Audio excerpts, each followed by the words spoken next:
వరంగల్ జిల్లా వర్ధన్నపేటలో Congress MLA KR నాగరాజుపై జనాలు తిరగబడ్డారు.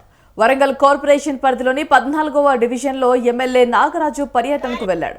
Division అభివృద్ధి గురించి స్థానికులు ఎమ్మెల్యే కేఆర్ నాగరాజును నిలదీశారు. దీంతో వారికి సమాధానం చెప్పలేకపోయిన ఎమ్మెల్యే నాగరాజు అక్కడి నుంచి వెళ్లిపోయారు.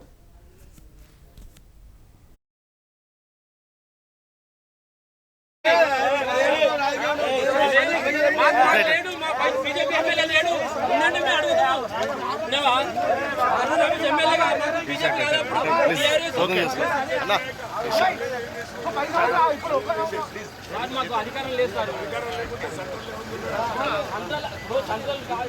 అన్న ఒకటి మీరు ఈ టీం కదా మా గ్రామాన్ని ఎందుకు పట్టుకుంటలేరు? మీ నాయకులు ఉన్నారు కాదన్నా, చెప్పలేరు వాళ్ళు